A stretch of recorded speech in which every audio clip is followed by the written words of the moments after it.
MP exams presented by Unacademy. मेरा नाम है राजू श्रीवास्तव और मैं बहुत बहुत स्वागत करती हूँ आप सभी लोगों का लेट्स क्रैक एमपी एग्जाम इस चैनल में। कैसे हैं आप सभी, कैसी चल रही है आपकी प्रिपरेशन?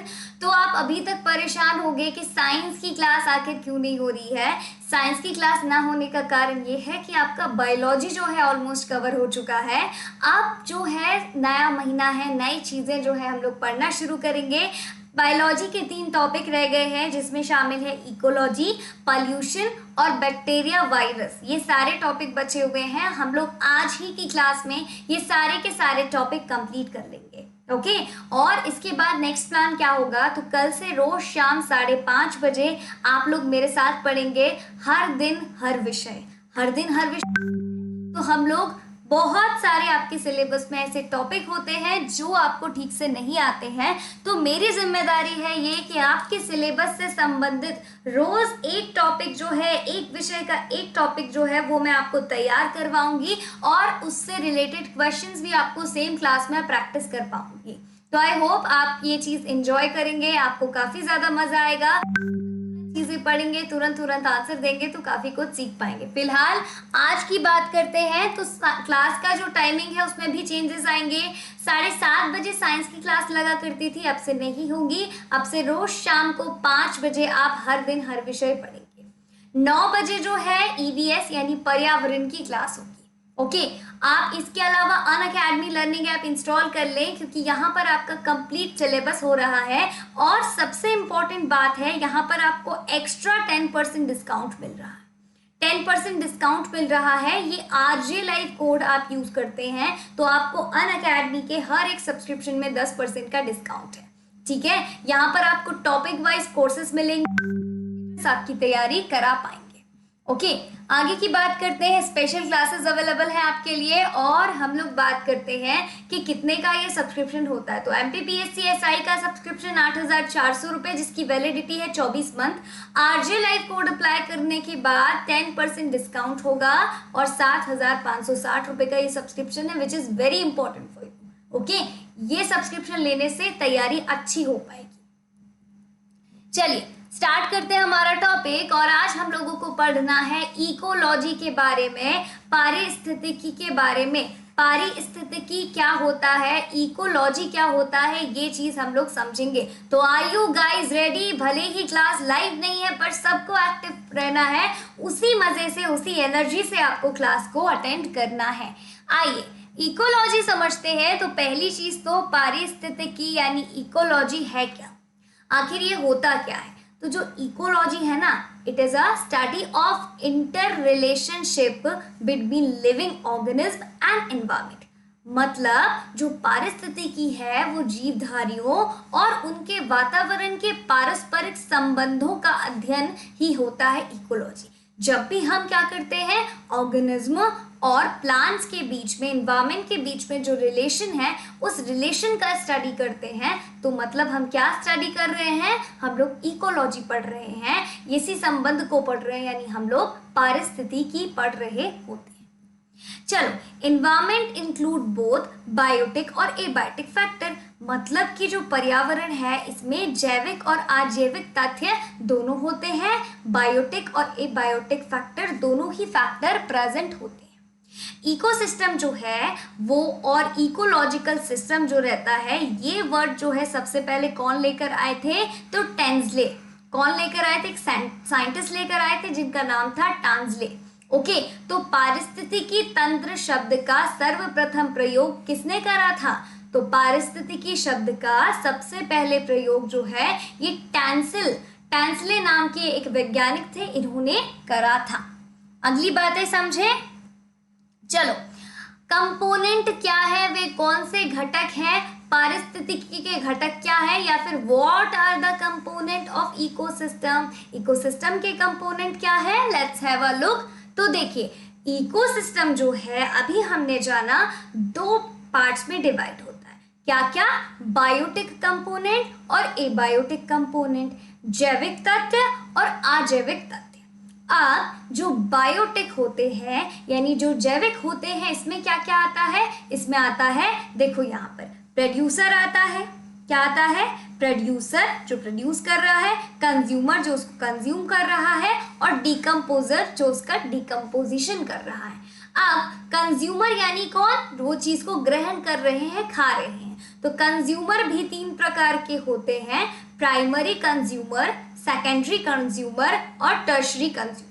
ओके, आप जैविक की बात करने के बाद अजैविक यदि समझते हैं, हम लोग एबायोटिक कंपोनेंट की बात करें तो एबायोटिक कंपोनेंट अलग अलग होते हैं, जैसे एयर हवा, वाटर पानी, विंड, सॉइल, टेम्परेचर और रेनफॉल।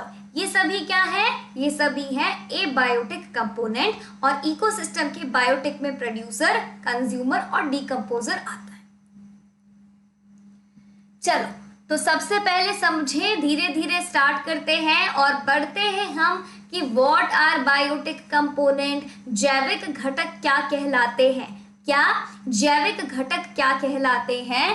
तो प्रोड्यूसर, जैविक घटक में भी हमने देखा था 3 प्रकार के हैं, जिसका सबसे पहला पार्ट है प्रोड्यूसर, और प्रोड्यूसर को हिंदी भाषा में कहा जाता है उत्पादक। क्या कहते हैं? उत्पादक कहते हैं। तो those component that make their own food like green plant, ऐसे सारे पदार्थ या ऐसे सारे घटक जो अपना भोजन स्वयं बनाते हैं। एग्जाम्पल प्लांट, जैसे प्लांट फोटोसिंथेसिस की प्रोसेस से अपना फूड खुद बना रहे हैं, तो वो सभी क्या हो गए? वो सभी हो गए प्रोड्यूसर, वो सभी क्या हो गए? उत्पादक हो गए। अब कंज्यूमर क्या है? तो फिर कंज्यूमर क्या है? They consume the food consume by the plant. अब ये जो है ये उपभोक्ता कहलाते हैं, कंज्यूमर कहलाते हैं। उत्पादक द्वारा बनाए गए भोजन पदार्थों का भोग करते हैं जो, उन्हें हम क्या कहते हैं? उन्हें हम कंज्यूमर कहते हैं। कंज्यूमर जो है ये 3 प्रकार के होते हैं। So consumer are of 3 types. अब कंज्यूमर कौन से 3 प्रकार के होते हैं? तो यहाँ पर देखो, सबसे पहला पार्ट है प्राइमरी कंज्यूमर। कंज्यूमर कितने हैं? हमने देखा था प्राइमरी कंज्यूमर, सेकेंडरी कंज्यूमर और टर्शरी कंज्यूमर। अब प्राइमरी कंज्यूमर क्या है? प्राथमिक जो है घटक, ये क्या कहलाता है? तो दे लिविंग ऑन ग्रीन प्लांट और सम पार्ट ऑफ देम। ये हमेशा जो है हरे पौधे या उनके किसी भाग को खाते हैं। क्या करते हैं? हरे पौधे जो हैं उनको या फिर उनके किसी ना किसी भाग को खा रहे होते हैं, तो वो क्या कहलाते हैं? वो कहलाते हैं प्राइमरी कंज्यूमर, यानी प्राथमिक घटक ये कहलाते हैं, प्राथमिक उपभोक्ता कहलाते हैं। प्राथमिक उपभोक्ता के बाद हम पढ़ते हैं कंज्यूमर को, और यहाँ पर हम बात करेंगे सेकेंडरी और टर्शरी कंज्यूमर की, यानी द्वितीय और तृतीय श्रेणी उपभोक्ता क्या कहलाते हैं। तो प्राइमरी तो क्या हो गए? जो हरे चीजों को खा रहे हैं या पेड़ पौधों से अपना भोजन ले रहे हैं। अब जो द्वितीय श्रेणी उपभोक्ता रहते हैं, यानी सेकेंडरी कंज्यूमर रहते हैं, जिनको आप द्वितीयक कहते हैं। क्या कहते हैं? द्वितीयक कहते हैं। अब आखिर ये द्वितीयक क्या है? तो they depend on primary consumer as their food. ये क्या करते हैं? पहली चीज तो प्राथमिक उपभोक्ताओं को अपने भोजन के रूप में ग्रहण करते हैं, जैसे लोमड़ी, वॉल्फ यानी भेड़िया, और पीकॉक यानी मोर। तो ये सारी चीजों को खाने, जो क्या करते हैं? प्राइमरी कंज्यूमर को खाने का काम करते हैं। छोटे छोटे जीव जंतु हैं, उनको खाने का काम कर रहे हैं सेकेंडरी कंज्यूमर जो है ये कहलाते हैं। अब टर्शरी कंज्यूमर क्या है? फिर तृतीय श्रेणी उपभोक्ता क्या है? दे depend on secondary consumer for food. ये जो है ये अपना भोजन किनसे खाते हैं? तो जो भी सेकेंडरी कंज्यूमर रहते हैं उन पर डिपेंड करते हैं, यानी द्वितीयक उपभोक्ताओं पर भोजन के लिए निर्भर हैं, जैसे टाइगर, लायन और चीता। ये क्या करता है? जो जीव जंतु हैं, छोटे छोटे हैं, उनको खा लेते हैं। चलो, अब बायोटिक कंपोनेंट में हम बात करते हैं डीकम्पोजर्स की। कंज्यूमर समझा हमने, क्या समझा? कंज्यूमर उपभोक्ता समझा। अब डीकम्पोजर क्या है? अब घटक क्या कहलाते हैं? तो देखो, डीकम्पोजर में बहुत सारी चीजें आ जाती हैं, जैसे आप बात करो वर्म की, मशरूम, इंसेक्ट, कीट पतंगे और बैक्टीरिया, जीवाणु पर जो है, ये सभी जो है कहाँ आते हैं? ये अब घटक के प्रकार हैं, डीकम्पोजर्स के प्रकार। आप यहाँ पर बात करो आप डिकम्पोजर्स की, तो mainly fungi and bacteria are included in this category. तो इसमें जो है मुख्यतः कवक और जीवाणु आते हैं, और these decomposers turns the dead producer and consumer into physical elements. क्या होगा यदि बैक्टीरिया नहीं होगा, फंगी नहीं होगी, तो क्या होगा? जो चीज़ मर चुकी है, मृत पड़ी चीज़ जो है, जिस चीज़ में जान नहीं है, जो चीज़ अजैविक है, उसका जो है भौतिक तत्वों में परिवर्तन कर देने का काम जो है ये कवक और जीवाणु कर रहे हैं। यदि बैक्टीरिया नहीं हुआ, फंगी नहीं हुई, तो जो ये सारी जो डेड चीज़ें हैं इनका डिकम्पोजिशन नहीं हो पाएगा। ओके, चलिए एबायोटिक समझ लेते हैं अभी जल्दी से। हमने जैविक समझ लिया, तो अब समझने वाली बात है अजैविक क्या है, एबायोटिक कंपोनेंट क्या है। तो अजैविक में क्या क्या आ जाता है, एबायोटिक कंपोनेंट में क्या आ जाता है, आइए देखते हैं। तो ये जो है ये 2 प्रकार के नहीं 3 प्रकार के होते हैं। तो अजैविक 3 प्रकार के हैं, जिसमें पहला है कार्बोनिक सब्सटेंस, दूसरा है नॉन कार्बोनिक सब्सटेंस, और तीसरा है क्लाइमेटिक फैक्टर यानी जलवायवीय पदार्थ जो है ये सभी अबायोटिक यानी अजैविक कंपोनेंट में आते हैं। अब उदाहरण क्या है, अजैविक क्या क्या है, जैसे जल है, आप बात करो सनलाइट की, प्रकाश की, आप बात करो तापमान की, हवा की, आर्द्रता की, सोइल यानी मिट्टी, और मिनरल, ये सारी जो चीजें हैं ये कैसे कंपोनेंट है, ये अजैविक यानी एबायोटिक कंपोनेंट है।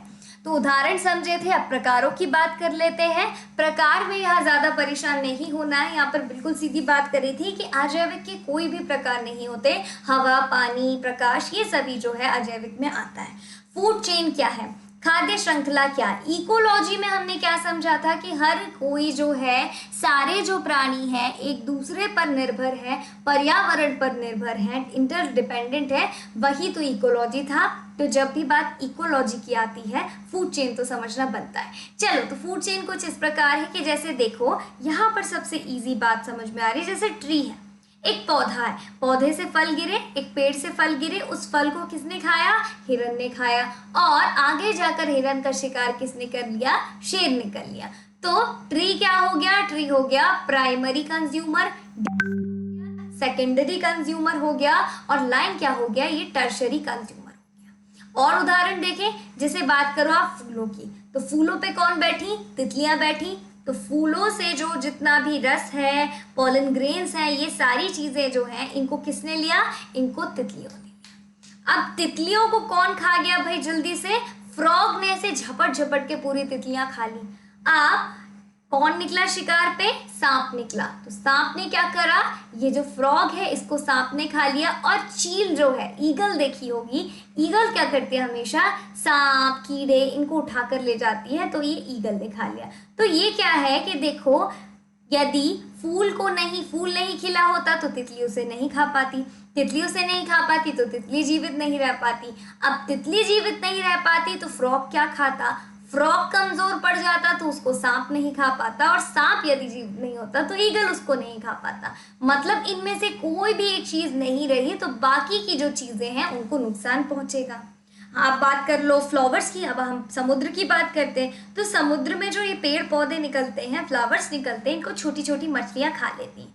पूरी छोटी मछलियों को कौन खा जाती है, एक बड़ी मछली खा जाती है, और बड़ी बड़ी मछलियों को पक्षी खा जाते हैं। ओके, तो ये जो है ये फूड चेन है, यानी transfer of energy from the producer to a series of organism. Food chain क्या है, खाद्य श्रृंखला है क्या, तो देखो, ऊर्जा का स्थानांतरण उत्पादक से शुरू होकर सभी जीवों तक पहुंचना ही खाद्य श्रृंखला कहलाती है। ओके, द टर्म स्टेपी की बात करें तो जो स्टेपी शब्द है ये बायो रीजन ग्रासलैंड से जुड़ा हुआ है। स्टेपी नामक घासीय मैदान होते हैं, और अलग अलग आप बात करो महाद्वीपों में मौजूद ये होते हैं। 2% वर्ल्ड में लैंड एरिया जो है ये ट्रॉपिकल रेन फॉरेस्ट से घिरा हुआ है, और the resources which are obtained by the biosphere and have life are called biotic resources. ऐसे रिसोर्सेज जो जैव मंडल से मौजूद हुए हैं उन्हें हम बायोटिक रिसोर्सेज कहते हैं। बायोडाइवर्सिटी क्या है? तो जैव विविधता जो है, बायोडाइवर्सिटी जो है, इसको आप इकोसिस्टम डाइवर्सिटी भी कहते हैं, यानी कि पारिस्थितिकी विविधता के नाम से भी ये जाना जाता है। ओके, ये कुछ फैक्ट थे। अगली बातें करते हैं। बायोस्फीयर रिजर्व क्या है? जीव मंडल क्या है? An ecosystem with plants and animal protected by a law to support conservation of natural resources and help in learning as well as reach for the sustainable development। यानी कि देखो, जीव मंडल क्या है कि एक पारिस्थितिकी तंत्र में पौधों और जानवरों को जो रक्षित होता है, प्राकृतिक संसाधनों के संरक्षण नियम से और मदद करता है, वह अनुसंधान सतत विकास में बढ़ा चला जाता है। अब यहाँ पर हम बात करेंगे डॉक्टर ध्रुवज्योति घोष की। तो डॉक्टर ध्रुवज्योति घोष जो हैं, ये इनका संबंध किससे है? इकोलॉजी से है, जो कि ईस्ट कोलकाता वेटलैंड यानी आर्द्र भूमि में इसमें काम कर रही है। ओके, चलो अगली चीज है नाइट्रोजन साइकिल क्या है? नाइट्रोजन चक्र क्या है? नाइट्रोजन साइकिल की बात करी जाए तो पहली चीज तो क्या है कि नाइट्रोजन फिक्सेशन एक प्रोसेस होती है जिसमें फ्री एटमॉस्फेरिक नाइट्रोजन जो रहता है वो कन्वर्ट हो जाता है लिविंग ऑर्गेनिज्म इनटू इंट्रोजिनस नाइट्रोजनस कंपाउंड में, और जो कि प्लांट्स के द्वारा इस्तेमाल इसका होता है। कैसे? वायुमंडल में नाइट्रोजन का नाइट्रोजन युक्त यौगिक में परिवर्तन हो जाना, जिसका इस्तेमाल पौधे कर सकें। तो ये ही प्रक्रिया जो है नाइट्रोजन साइकिल कहलाती है। यहाँ पर एक प्रोसेस होती है, उस प्रोसेस का नाम है अमोनिफिकेशन। कौन सी प्रोसेस है? प्रोसेस है अमोनिफिकेशन। अमोनिफिकेशन में क्या होता है? अमोनिया का फॉर्मेशन होता है, ऑर्गेनिक कंपाउंड यानी जैविक यौगिक के साथ अमोनिया का निर्माण होता है। जैसे protein, nucleic acid, micro organism, जितने भी सूक्ष्म जीवी हैं, इनकी सहायता से प्रोटीन और न्यूक्लिक एसिड जो है इनका निर्माण होता है। तो नाइट्रोजन साइकिल समझ में आ गई। थोड़ा सा और जानेंगे।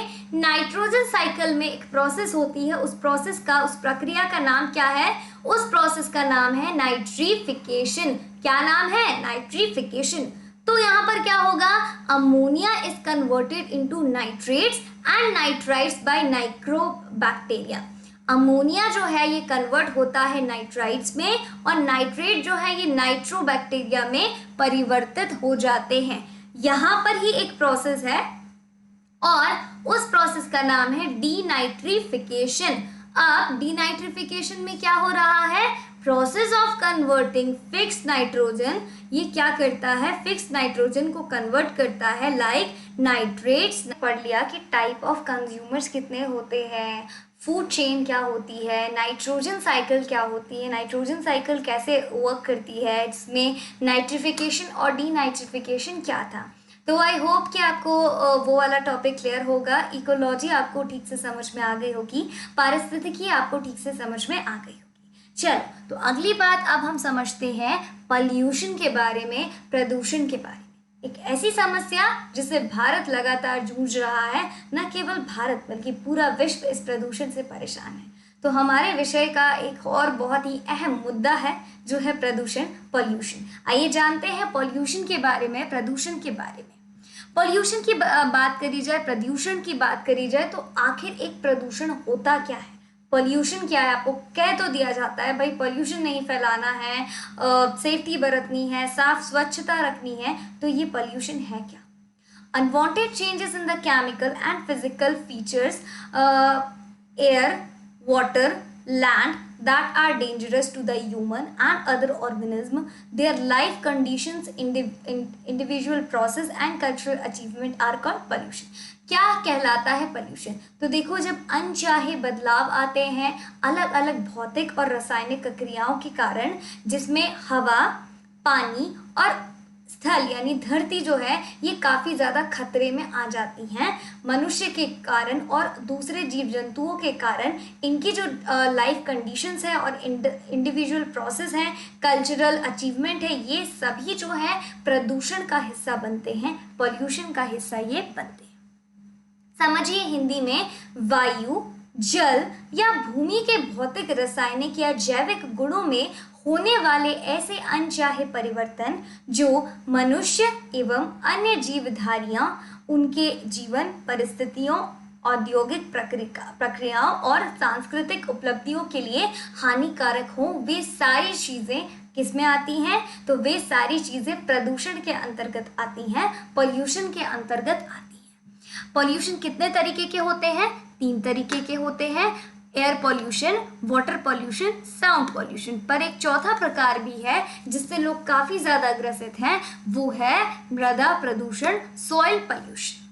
ओके, न्यूक्लियर पॉल्यूशन भी एक और अहम समस्या है। जनरली हमने 3 पढ़े थे, पर 2 और हैं। एक और बार देखो जल्दी से, air pollution, water pollution, sound pollution, soil pollution और न्यूक्लियर पॉल्यूशन। तो सबसे पहले हम समझेंगे एयर पॉल्यूशन के बारे में कि आखिर ये वायु प्रदूषण क्या होता है, कैसे होता है वायु प्रदूषण, और वायु प्रदूषण के दुष्प्रभाव क्या क्या है। आइए जानते हैं। When the pollution in the atmosphere and the sufficient quantity of atmosphere reduces, then it is called air pollution। क्या रहता है? जब भी पॉल्यूशन जो रहता है वो एटमॉस्फेयर में और सफिशिएंट एटमॉस्फेयर जो रहता है वो कम होने लगता है, तो ऐसी स्थिति जो है वायु प्रदूषण, एयर पॉल्यूशन की ये स्थिति होती है। यानी वायुमंडल अवयवों की अनुकूलतम मात्रा में परिवर्तन आ जाने से वायु प्रदूषण वाली स्थिति उत्पन्न होती है। मेन एयर पॉल्यूटेंट, मुख्य एयर पॉल्यूटेंट क्या है? मेन एयर प्रदूषक जो है, ये कौन से प्रदूषक शामिल हैं इसमें? कार्बन मोनोऑक्साइड, जिसको आप CO कहते हो। तो कार्बन मोनोऑक्साइड क्या है? ये एक एयर पॉल्यूटेंट है, एक वायु प्रदूषक है। ओके, सल्फर डाइऑक्साइड SO2, इससे भी क्या होता है? प्रदूषण होता है। Hydrogen sulphate H2S, hydrogen fluoride HF, nitrogen oxide NO and NO2, particulate matter, ये वो सारी चीजें हैं जो कि एक प्रदूषक कहलाते हैं, पॉल्यूटेंट कहलाते हैं। तो ये क्या है? मेन एयर पॉल्यूटेंट है, जिनके कारण एयर का पॉल्यूशन लगातार हो रहा है। चलिए आगे की बात करते हैं और जानते हैं वायु प्रदूषण के बारे में कुछ और चीज। और विशेष रूप से आपको जो चीज याद रखनी है वो चीज याद रखनी है तारीख। ये तारीख याद रखनी है। क्या है ये तारीख? 3 दिसंबर। तो 3 दिसंबर 1984 को एक इंसिडेंस हुआ था जिसमें लीकेज हुई थी मिथाइल आइसोसाइनेट गैस की, और जो है ये fertilizer making Union Carbide factory में हुई थी। तो ये घटना है, सभी को ये घटना बहुत ही अच्छे से याद होगी। ये घटना हमारे मध्य प्रदेश से ही है। भोपाल 3 दिसंबर 1984 को भोपाल में एक कंपनी थी, और वो कंपनी जो थी वो थी मिथाइल आइसोसाइनाइड गैस का वहां पर रिसाव हो गया था। फर्टिलाइजर जो रहते हैं उनको बनाने की ये कंपनी थी। वहां पर अचानक से 2 दिसंबर की रात को जो है, 2 दिसंबर की रात यानी 3 दिसंबर शुरू हो चुका था, तो रात को करीबन 2-2:30 बजे की ये घटना है कि वहां पर जो है गैस का रिसाव हो गया था। काफी जहरीली गैस है, और आपको पता है ये क्यों हुआ था, कैसे हुआ था? तो देखो, जो पाइप थे जिनमें गैसों का रिसाव किया जाता है, वहां पर पानी छोड़ना था ताकि जितने भी पाइप में गंदगी है वो सारी चीजें निकल जाए। गलती से, एक छोटी सी गलती से क्या हुआ था कि पानी के बदले जो है मिथाइल आइसोसाइनाइड का रिसाव कर दिया गया था, और उसको कंट्रोल करना बड़ा ही मुश्किल हो गया था। आज भी कई लोग जो हैं इसकी जेनेटिकल प्रॉब्लम से लोग ग्रसित हैं। सबसे खौफनाक उदाहरण है वायु प्रदूषण का, एयर पोल्यूशन का। ओके, 3 दिसंबर 1984 भोपाल में यूनियन कार्बाइड फैक्ट्री में मिथाइल आइसोसाइनाइड गैस के कारण काफी भीषण दुर्घटना हुई थी। CO get combined with hemoglobin more rapidly than oxygen। कैसे ये प्रभाव करता है हमारे शरीर पर, इसका दुष्प्रभाव कैसे पड़ता है? तो देखो, जो कार्बन मोनोऑक्साइड है ये एक तरीके का क्या है? प्रदूषक है। तो जो कार्बन मोनोऑक्साइड है ये हमारे हीमोग्लोबिन में मिल जाता है। जितनी जल्दी ऑक्सीजन मिलता है हमारे हीमोग्लोबिन से, उससे कहीं ज़्यादा तेजी से कार्बन मोनोऑक्साइड हमारे ऑक्सीजन में मिल जाता है। और जैसे ऑक्सीजन हमारी बॉडी के अलग अलग पार्ट्स में अलग अलग जगह पहुंच रहा होता है, ऐसे ही ऑक्सीजन के बदले ये प्रदूषक कार्बन मोनो हमारे शरीर में फैल जाता है। The most important indoor air pollutant यानी सबसे ज्यादा भीतरी वायु प्रदूषक जो है वो रेडॉन गैस है। ये इंपॉर्टेंट नाम याद रखना रेडॉन गैस का। रेडॉन गैस क्या है? It is the most important indoor air pollutant जो है वो है रेडॉन गैस।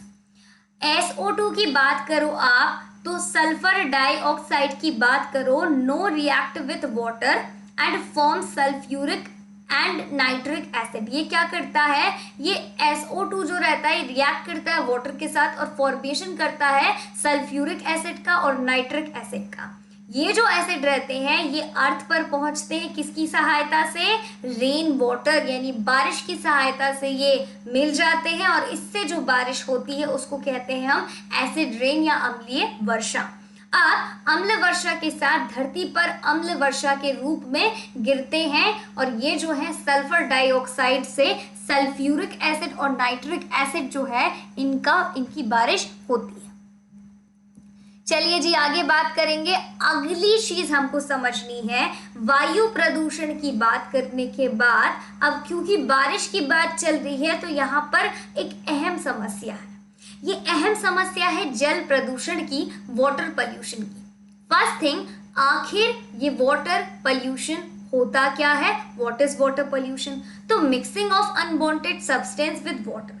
जब भी कभी अनचाही बेकार से दूषित चीजें जल में मिल जाती हैं, जल के अवांछनीय कारकों या पदार्थों के जुड़ जाने से जल को प्रदूषित कहते हैं। ऐसी चीजें जिनको आप छान भी नहीं सकते, केमिकल्स घुल जाते, घुलनशील चीजें कि भाई छानेंगी नहीं, अब तो वो पानी में घुल चुकी हैं, वो पानी प्रदूषित कर लेती है। उससे क्या होता है? वाटर पोल्यूशन होता है। Only 2.5 to 3% water present on the earth is usable. अब हमारी जो पृथ्वी है इसमें ऐसे तो 70% जल है, पर केवल उस 70% जल में से 2.5 से 30% जल स्वच्छ है जिसको आप पेयजल के रूप में इस्तेमाल कर सकते हैं। बाकी का पूरा जल जो है दूषित है। वाटर पोल्यूशन की तो बहुत सारी चीजें होती हैं। हमारे समाज में सबसे बड़ी परेशानी ये है कि जहाँ नदियों की एक तरफ हम पूजा करते हैं, नदियों को, जलाशयों को एक तरफ हम पवित्र मानते हैं, वहीं उस पवित्र जलाशय को गंदा करने का काम भी हम ही करते हैं। हम लोग क्या करते हैं? हम लोग जितना भी पूजा पाठ से हमारा जो बचा हुआ सामान रहता है ना, चाहे वो हवन सामग्री हो, नारियल के छिलके, जितनी भी चीज़ें हैं जिनको हम फेंक नहीं सकते, उसको हम क्या करते हैं? उसको हम ले जाकर नदी में बहा देते हैं। उसके अलावा हमारे घरों पर जब शिव जी का निर्माण होता है, शिवलिंग का निर्माण होता है, दुर्गा पूजा के समय दुर्गा मूर्ति आती हैं, गणेश पूजा के समय गणेश मूर्ति आती हैं, ये सारी चीज़ें जो हैं हम ले जाकर नदी में प्रवाहित कर देते हैं। इससे 2 प्रकार के प्रदूषण हो रहे हैं, मृदा प्रदूषण भी हो रहा है और साथ में जल प्रदूषण भी हो रहा है। ठीक है, तो ये चीज हमको समझना बहुत ज्यादा जरूरी है। Contaminated water which mercury is present cause Minamata disease. देखो, पारा युक्त पानी, ऐसा पानी जिसमें पारा मिश्रित हो गया हो, उससे मिनी माता रोग होता है। कौन सा रोग होता है? मिनी माता रोग होता है। तो हमेशा याद रखिएगा, मिनी माता रोग किस चीज से हो रहा है? पारा युक्त पानी के इस्तेमाल से मिनी माता रोग हो रहा है। Pollution of river water is measured by oxygen dissolve in it.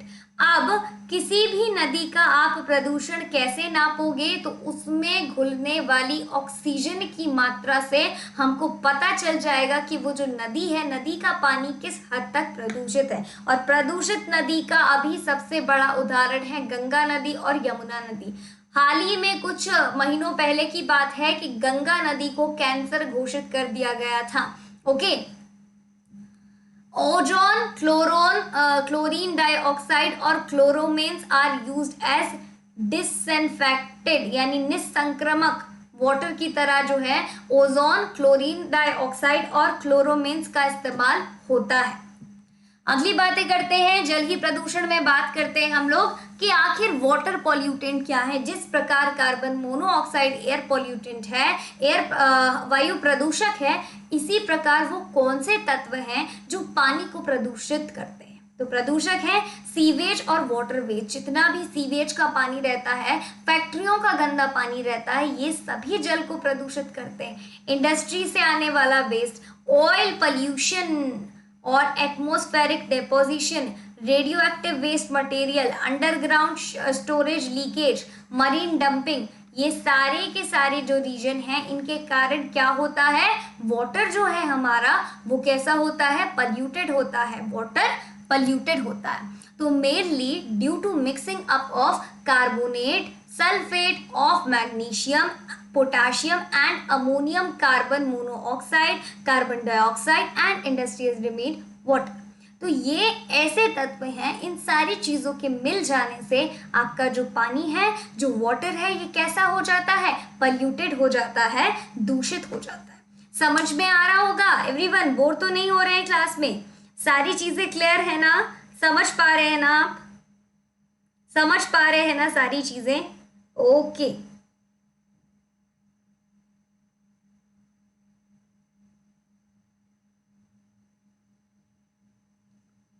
Okay, आगे समझें, आगे की चीजें समझें। तो नेक्स्ट बात करते हैं हम लोग, अगली बातों की बात करते हैं, साउंड पॉल्यूशन क्या है, ध्वनि प्रदूषण क्या कहलाता है। आइए जानते हैं ध्वनि प्रदूषण यानी साउंड पॉल्यूशन के बारे में।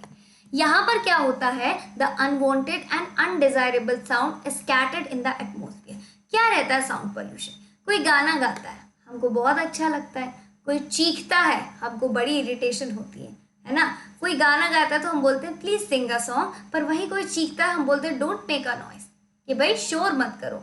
तो वो जो अनचाही सी आवाज़ है हमारे जो वातावरण को गंदा कर रही है, हमारे वातावरण में गूंज रही है, जो हमारी सुनने की क्षमता पर प्रभाव डाल रही है, वही क्या है, वही साउंड पॉल्यूशन है। अब बड़ी बड़ी फैक्ट्रियाँ होती हैं, वहाँ पर इंजन्स की आवाज़, वो जो अलार्म रहते उनकी आवाज़, ठोक पीट की आवाज़, बॉयलर्स की आवाज़, गाड़ियों के इतने सारे तेज गति के वाहन जो रहते हैं उनकी आवाज़, हॉर्न की आवाज़, ये सारी जो आवाज़ें हैं ये अनचाही होती हैं और हमारे वातावरण को दूषित करती हैं और ये हमारे शरीर के लिए काफ़ी ज़्यादा कष्टकारी होती है। ओके, और इन्हीं को हम जो है वातावरण में चारों ओर फैली अनिश्चित और अवांछनीय ध्वनियाँ जो हैं, यही ध्वनि प्रदूषण का कारण है और यही कहलाता है ध्वनि प्रदूषण। देखो, सोर्सेज ऑफ नॉइस पॉल्यूशन किस कारण होता है, घरों में वैक्यूम क्लीनर का इस्तेमाल, ऐसी मशीनों का इस्तेमाल जिससे लगातार आवाज़ें आती रहती हैं। सोशल इवेंट्स होते हैं, डिस्को नाइट्स वगैरह होती हैं, बड़े बड़े कार्यक्रम हो रहे हैं, शादी विवाह, बहुत सारा लाउड स्पीकर। इसलिए आपको पता है ना, डीजे और सारी चीज़ों पे 10 बजे के बाद बजाने पर प्रतिबंध लगा हुआ है। तो जितने भी सामाजिक कार्यक्रम होते हैं ये भी एक कारण होते हैं साउंड पॉल्यूशन का। कमर्शियल और इंडस्ट्रियल एक्टिविटीज़ के कारण ठोक पीट, मशीनों की आवाज़, ओके, और ट्रांसपोर्टेशन, ट्रेनों के इंजन की, हॉर्न की, ये सारी जो आवाज़ें हैं, ये सारी आवाज़ों के कारण ध्वनि प्रदूषण होता है।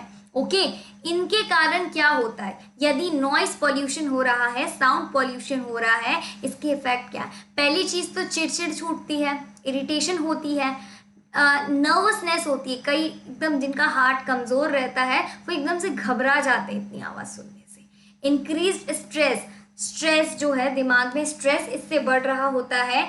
स्लीप डिस्टर्बेंस, सोते समय बड़ी ही परेशानी जाती है। आसपास रेलवे लाइन हो, इंडस्ट्री हो तो आपकी नींद पूरी नहीं हो पाती, और बड़ी कोई ज़ोर से आपके आसपास चिल्ला देना तो उससे क्या होता है, ब्लड का प्रेशर बढ़ जाता है। तो ये सभी क्या है, ये सभी इफेक्ट हैं कि नॉइस पॉल्यूशन जो है किस कारण से होता है और उससे क्या क्या होता है। अगली चीज़ हमको समझनी है और वो बात हमको करनी है मृदा प्रदूषण की, सॉइल पॉल्यूशन। कि आखिर ये सॉइल पोल्यूशन जो है ये किस किस चीज़ के कारण हो रहा है। तो सॉइल पोल्यूशन जो है, पहली चीज़ तो क्या है, तो ये distorted form of soil which change it's chemical nature is called soil pollution. Distorted form soil का जो उसकी केमिकल नेचर को बदल रहा है वही तो सॉइल पोल्यूशन है। हिंदी में यदि समझो तो भूमि का विकृत रूप मृदा प्रदूषण कहलाता है। क्या? भूमि का विकृत रूप क्या कहलाता है? मृदा प्रदूषण कहलाता है।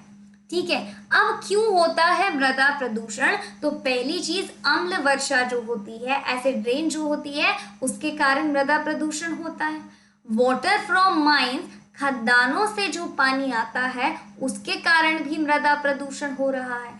Excessive use of fertilizer and germicide chemical, बहुत ज्यादा इस्तेमाल करा जाता है। खेती अच्छी बनानी है तो काफी अधिक मात्रा में उर्वरकों और कीटनाशकों का अधिक उपयोग होगा, उससे भी क्या होगा, सॉइल जो है, मृदा जो है प्रदूषित होगी। हम लोग कचरा डाल देते हैं, हम लोग जो है कई बार ऐसा पॉलीथीन और ये सारा जो कचरा है हम डाल देते हैं, तो ये कचरे से भी मृदा प्रदूषण होता है। इंडस्ट्री के जो अपशिष्ट रहते हैं, उद्योग के एक्सक्रीशन इन ओपन फील्ड, खुले खेतों में मल विसर्जन, इसलिए जो है जगह जगह शौचालय बनवाने का अभियान चल रहा है। तो ये सारी चीज़ों से हमारी जो मृदा है वो कैसी होती है? प्रदूषित होती है।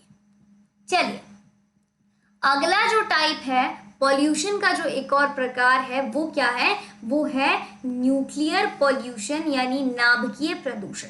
अब नाभिकीय प्रदूषण क्या है? तो ये सबसे बड़ी समस्या है। It is created by radio active waves, radio active तरंगों से उत्पन्न होने वाला प्रदूषण नाभिकीय प्रदूषण कहलाता है, न्यूक्लियर पॉल्यूशन कहलाता है। कैसे? सोर्सेस क्या क्या है? तो देखो, pollution from the rays which are use in treatment, चिकित्सा में उत्पन्न होने वाली जो किरणें हैं उससे भी नाभिकीय प्रदूषण होता है। दूसरी चीज बात करें, pollution from fuel of nuclear reactor, परमाणु भट्टियों से जो उसका ईंधन निकलता है, जो फ्यूल निकलता है, उससे जो है रिएक्शन होती है। Okay, pollution created from the use of nuclear weapons, नाभिकीय शस्त्रों का इस्तेमाल करने से भी नाभिकीय प्रदूषण होता है। ओके, ये था नाभिकीय प्रदूषण। अब हम बात करते हैं कुछ बात जनसंख्या संबंधी। तो पॉपुलेशन क्या है? Population is a group of individual of some species occurring the same area at a given time. देखो, एक ही समय पर एक ही क्षेत्र की एक प्रजाति का जो समूह है उसी को हम प्रदूषण कहते हैं, उसी को हम पॉपुलेशन कहते हैं, उसी को हम जनसंख्या कहते हैं। Total number of individual present in per unit area is called population density. अब देखो, एक फिक्स एरिया में जो total number of population present है उसको हम पॉपुलेशन डेंसिटी कहते हैं। नेटिविटी यानी कहलाता है जन्म दर। तो increase in the number of individual in a given population, अब एक कहीं जनसंख्या है वहां पर जो है लोगों की संख्या बढ़ रही है, मतलब नेटिलिटी जो है, जन्म दर जो है वो बढ़ रहा है। ये था नेटिलिटी। मोर्टेलिटी कहलाता है मृत्यु दर। तो number of individual removed due to death under a given environment condition at a given time. जैसे अभी कोरोना वायरस के कारण जो है मोर्टेलिटी दर जो है भारत का, ये काफी बढ़ गया। ओके, ये हो गया मृत्यु दर। बायोटिक पोटेंशियल क्या कहलाता है? जीवनी क्षमता क्या कहलाती है? तो the maximum capacity of inherent of an organism to reproduce is known as biotic potential. चलो, एनवायरमेंटल रेजिस्टेंस क्या कहलाता है? तो environmental resistance are the factor which put a check on the growth of population. ऐसी चीजें जो population की growth को चेक कर रहे हैं वो कहलाते हैं एनवायरमेंटल रेजिस्टेंस।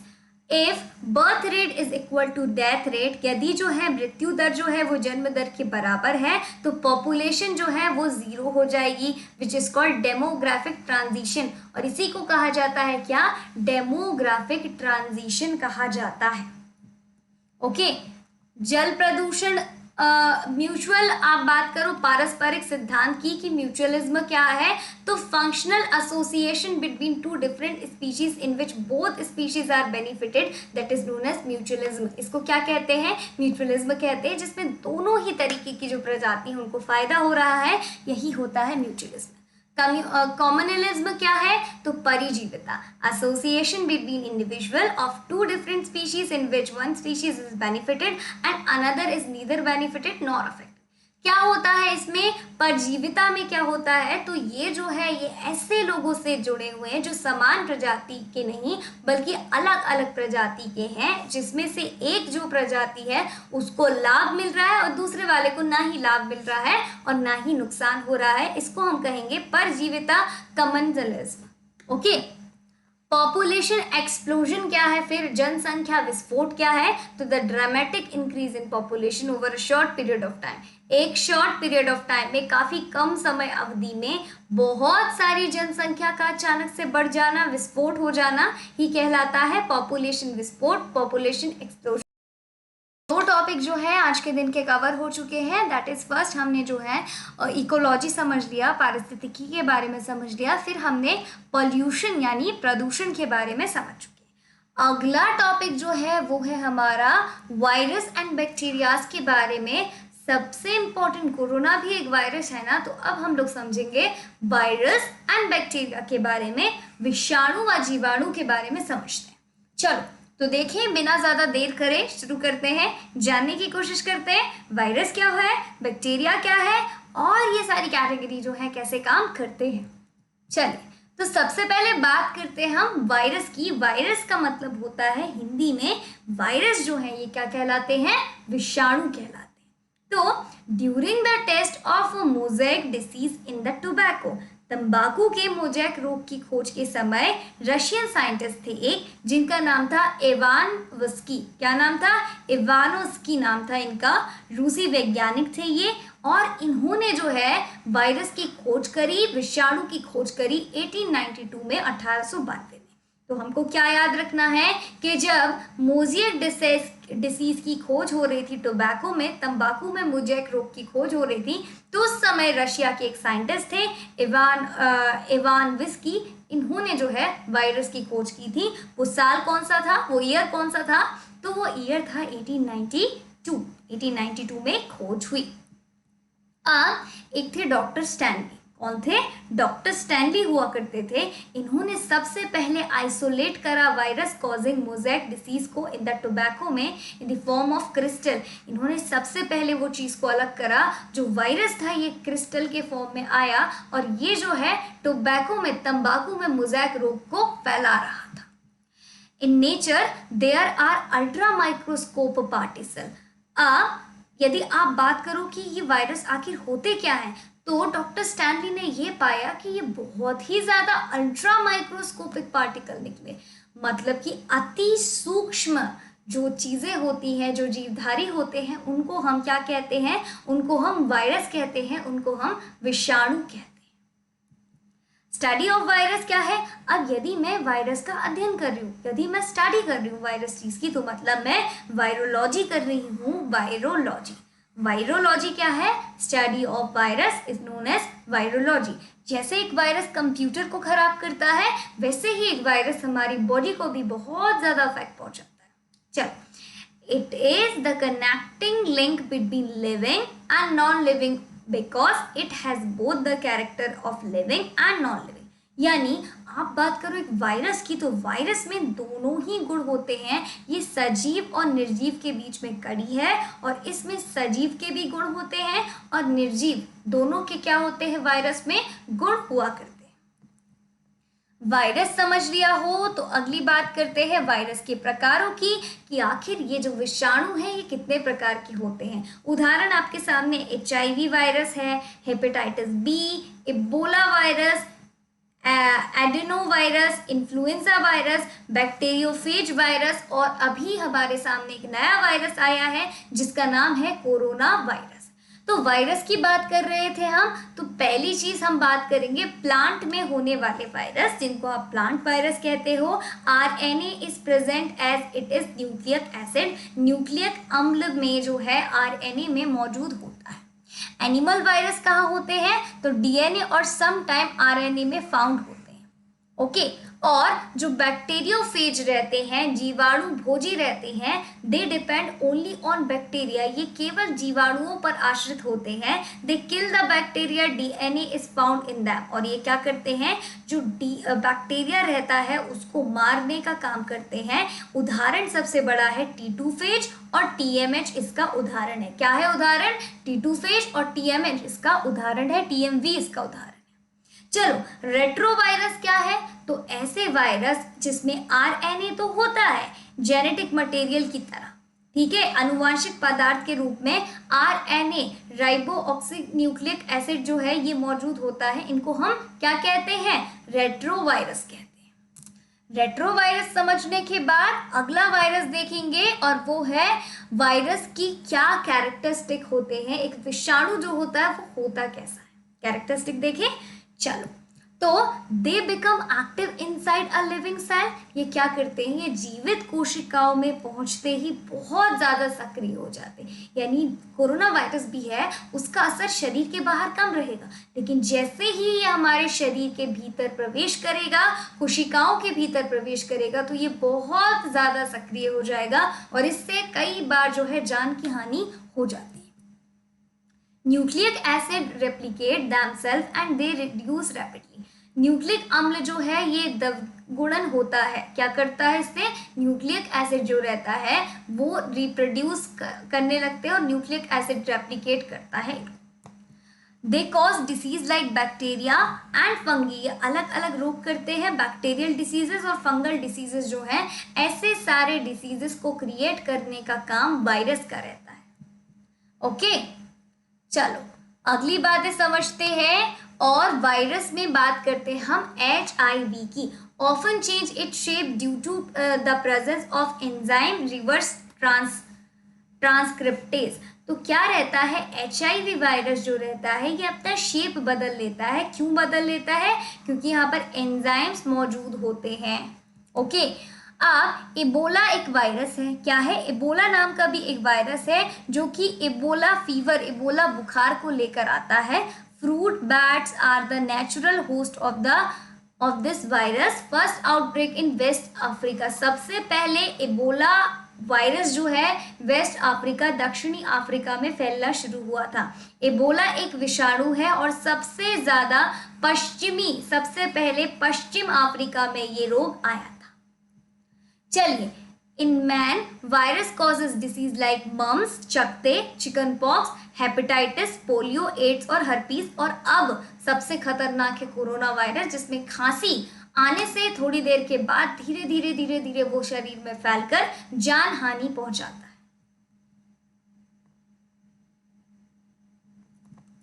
बैक्टीरिया की बात कर ले अभी, तो चलो, जीवाणु की खोज किसने करी थी? एंटोनी वॉन ल्यूवेनहॉक ने। बैक्टीरिया की खोज किसने करी थी? एंटोनी वॉन ल्यूवेनहॉक जो थे, इन्होंने बैक्टीरिया की खोज करी थी। ये हॉलैंड से थे और 1683 में इन्होंने बैक्टीरिया की खोज करी थी। कब खोज करी थी? 1683 में ही डिस्कवर्ड बैक्टीरिया।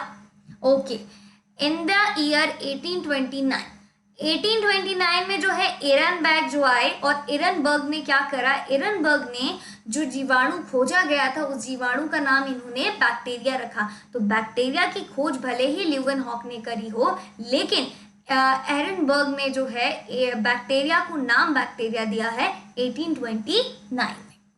चलो, रॉबर्ट कोच आए, फिर रॉबर्ट कोच भी कुछ करेंगे। तो रॉबर्ट कोच ने क्या करा, डिस्कवर करा बैक्टीरिया ऑफ ट्यूबरक्लोसिस, यानी क्षय रोग के जीवाणु की खोज की थी और ट्यूबरक्लोसिस के बैक्टीरिया की खोज रॉबर्ट कोच ने करी थी। लाउस पैस्चर आए। लाउस पैस्चर ने क्या करा, डिस्कवर करी वैक्सीन ऑफ रेबीज, रेबीज के जो टीके हैं, और पैस्चराइजेशन ऑफ मिल्क, यानी दूध का पैस्चराइजेशन है, इसके खोजकर्ता लाउस पैस्चर थे। इनके नाम में ही पैस्चर लगा हुआ। ओके, तो ये खोजकर्ताओं के बारे में पढ़ा। अब बैक्टीरिया कितने प्रकार के रहते हैं, तो देखो, जो जीवाणु रहते हैं ये अलग अलग आकार के और अलग अलग प्रकार के हैं। जैसे सर्कुलर बैक्टीरिया, जिसका उदाहरण है डाइप्लो। रॉड शेप बैक्टीरिया, ये कोकोबैसिली ओवल शेप के कहलाते हैं। Curve shape bacteria विब्रो, curve rod के शेप में कहलाते हैं। और अदर शेप बैक्टीरिया को हेलिकोबैक्टर हेलिकल शेप कहते हैं। स्टेरेप्टो चेन्स पे होते हैं, स्ट्रेप्टोबैसिल होते हैं, स्पाइरला होते हैं जो कॉइल के फॉर्म में होते हैं, कॉर्नीबैक्टर क्लब के फॉर्म में होते हैं, स्टेफाइलो क्लस्टर्स के फॉर्म में झुंड के फॉर्म में होते हैं, माइकोबैक्टीरिया होते हैं, स्पाइरोसाइट स्पाइरल होते हैं, और स्ट्रेप्टोमाइसिस जो है ये सभी बैक्टीरिया के प्रकार हैं, ये सभी जीवाणु के प्रकार हैं। चलिए डिफरेंट टाइप में सबसे पहले हम बात करते हैं एजोटोबैक्टर की। एजोटोबैक्टर क्या है? एजोटोबैक्टर या फिर एजोस्पाइरलम एंड क्लोस्ट्रिडियम बैक्टीरिया, ये जो है ये सॉइल में फ्रीली रहते हैं, मृदा में रहते हैं और हेल्प करते हैं fixing nitrogen into nitrogenous compound, यानी नाइट्रोजन के स्थितीकरण में मददगार होते हैं एजोटोबैक्टर। ओके चलो, bacteria capable for converting nitrite और नाइट्रेट इज नोन एज नाइट्रोजोमनस। ठीक है, ऐसे बैक्टीरिया जो क्या करते हैं, ऐसे बैक्टीरिया जो कन्वर्ट करते हैं नाइट्राइट को नाइट्रेट से, वो कहलाते हैं नाइट्रोजोमोनास। क्या कहलाते हैं? नाइट्रोजोमोनास कहलाते हैं। चलिए हम बात करें राइजोबियम की और ब्रैडीराइजोबियम बैक्टीरिया की। तो ऐसे बैक्टीरिया जो हैं ये रूट्स में रहते हैं, ये जो है लिगमनस प्लांट के रूट में रहते हैं, यानी मटर कुल के पौधों की जड़ में रहते हैं। Capable of converting atmospheric nitrogen into compound, ये क्या करता है, ये जो बैक्टीरिया है जो भी एटमॉस्फेरिक नाइट्रोजन है उसको उसके कंपाउंड में बांट करता है, यानी N2 के स्थिरीकरण में मददगार होता है। उदाहरण पी, पिजन पी, ग्राम, ये सभी इसके उदाहरण हो जाएंगे। तो सभी लोग मुझे जल्दी से बताइए कि क्या आप लोग समझ पा रहे हो? ओके चलिए, राइबोजियम जो रहता है, रिजोबियम जो रहता है, इसको हम सिम्बोटिक बैक्टीरिया कहते हैं। क्या कहते हैं? सिम्बोटिक बैक्टीरिया कहते हैं। चलिए जी, बैक्टीरिया क्या है? तो टैनिंग ऑफ लेदर, चमड़ा कमाना is done by bacteria. Tanning of leather, चमड़े में कमना होना बैक्टीरिया के कारण होता है। To preserve the milk for many days, pasteurising is done, यानी दूध को अधिक देर तक सुरक्षित रखने के लिए पाश्चीकरण करते हैं। There are two method of pasteurization. अब दूध को बचा के रखना है तो पैस्चराइजेशन की दो विधियां हैं। पहली चीज LTH, low temperature holding method, milk को उबालना किस पर, 62.8 डिग्री सेल्सियस पर आधे घंटे तक यदि आप मिल्क को उबालते हैं तो इससे मिल्क जो है ज्यादा चल पाएगा।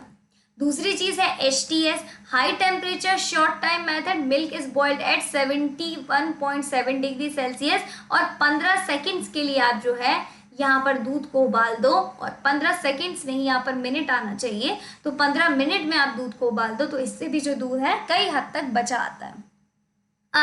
इन द कोल्ड स्टोरेज, शीत संहार में ऑब्जेक्ट्स जो रहते हैं वो लो टेम्परेचर पर होते हैं, मतलब -10 से -18 डिग्री सेल्सियस, यानी ये सबसे न्यूनतम तापमान होता है। चलो और चीजें समझते हैं, और अब हम बात करेंगे वॉकमैन की। वॉकमैन ने क्या करा? वॉकमैन को नोबेल प्राइज मिला हुआ है for the discovery of antibiotic streptomycin. Antibiotic था स्ट्रेप्टोमाइसिन, इन्होंने इसकी खोज करी और वॉकमैन जी जो है ये नोबेल प्राइज लेकर चले गए। अलेक्जेंडर फ्लेमिंग की बात करें तो इन्होंने पहला एंटीबायोटिक, पेनिसिलिन नाम का पहला एंटीबायोटिक जो था उसकी खोज करी थी। किसने ये खोज करी थी? अलेक्जेंडर फ्लेमिंग ने ये जो है पहले एंटीबायोटिक की खोज की थी। बैक्टीरियल डिकम्पोजिशन क्या होता है? तो कोई भी बायोलॉजिकल मटेरियल है अंडर एनएरोबिक कंडीशन में वो जो है कंपोजिटिंग कहलाता है। ओके चलो, हनी डज नॉट डिके, जो शहद है वो कभी नहीं सड़ता है। क्यों? क्योंकि जो बैक्टीरिया रहते हैं वो जो है हाई ऑस्मोटिक स्ट्रेंथ वाले सॉल्यूशन में जो है क्या करते हैं, सर्वाइव नहीं कर पाते, इसीलिए कभी भी जो शहद है वो नहीं सड़ता।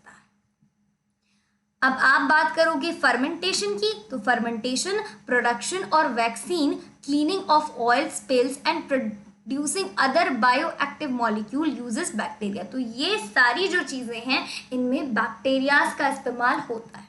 ओके तो ये था हमारा कंप्लीट सेशन। आई होप आपको पूरा सेशन कवर समझ में आया होगा। इस सेशन में हमने 3 टॉपिक कवर कर लिए हैं। So now biology portion is done, biology portion done हो गया। अब कल से शाम 5 बजे आप लोगों को एक्टिव रहना है, क्योंकि कल से शुरू हो रहा है हर दिन हर विषय। हर दिन हर विषय, हर दिन हर विषय की सबसे बड़ी विशेषता क्या है? तो यहाँ पर क्या होगा, आपको पहली चीज तो टॉपिक होगा, सेम डे पूरा टॉपिक कवर करेंगे। तो सेम डे टॉपिक होने के साथ आपके एमसीक्यू, और किससे रिलेटेड? टॉपिक से रिलेटेड। तो इसलिए ये श्रृंखला चालू हो रही है, हर दिन हर विषय। इसको जरूर अटेंड कीजिएगा let's crack MP exam channel पर, कल से शाम 5 बजे, बिल्कुल नहीं भूलना है। इसके अलावा अनअकैडमी लर्निंग ऐप इंस्टॉल कर लें, यहाँ पर ऑलरेडी बहुत सारे कोर्सेज चल रहे हैं। आपकी संपूर्ण तैयारी, कंप्लीट प्रिपरेशन होगी अनअकैडमी के लर्निंग ऐप पर। याद रखिएगा मेरा कोड आरजे लाइव। यदि आपको मुझसे पढ़ना अच्छा लगता है, अनअकैडमी के subscription RJ live code use करके लें तो आपको 10% डिस्काउंट मिलेगा। ओके, तो thank you very much everyone, बहुत बहुत धन्यवाद। सब्सक्रिप्शन इस प्रकार लेना है, पहले अपने मोबाइल के प्ले स्टोर में जाकर अनअकैडमी का लर्निंग ऐप इंस्टॉल करना है, फिर आपको ऐसा डाउन एरो मिलेगा, उस पर क्लिक करना है, और वहां पर क्लिक कर कर आपको जिस भी एग्जाम की तैयारी करनी, फॉर एग्जाम्पल एमपीपीएससी और व्यापम की तैयारी करनी है, ये सिलेक्ट करोगे। उसके बाद आपको कोर्स लेते समय आपको सबसे सही जो है 24 मंथ का कोर्स है, 75% ऑफ है, मतलब 350 रुपये महीने, 8,400 रुपये फीस एक बार में दे दो। ओके, पर यहाँ पर और डिस्काउंट चाहिए तो क्या करो, आरजे लाइव कोड अप्लाई करो, और 350 भी नहीं, 315 रुपये पर मंथ, यानी 7,560 रुपये का ये कंप्लीट सब्सक्रिप्शन है। Okay, so be ready for that. Special classes available हैं, डेमो बहुत अच्छे से लीजिए, डेमो यदि पसंद आते हैं तो सब्सक्रिप्शन आप ले सकते हैं। ओके, ये कॉन्टैक्ट नंबर है। And thank you very much everyone, बहुत सारे पेशेंस के साथ इस क्लास को अटेंड करने के लिए बहुत बहुत धन्यवाद। Let's crack MP exam channel को क्या करना है, सब्सक्राइब करना है, बेल आइकन जरूर प्रेस करनी है, और मेरी क्लास यदि पसंद आई हो तो ज़रूर इसको लाइक करें, शेयर करें, साथ में जो है लाइक करें, शेयर करें, कमेंट करके बताइए क्लास कैसी लगी है। टेलीग्राम ग्रुप पर आपको कंप्लीट पीडीएफ मिलेंगे। So thank you so much everyone, अपना ध्यान रखें, सतर्क रहें, सुरक्षित रहें, और मिलते हैं अब ईवीएस की क्लास में, और कल से हम लोग जो है हर दिन हर विषय सेशन में मिलेंगे। So bye bye everyone, take care.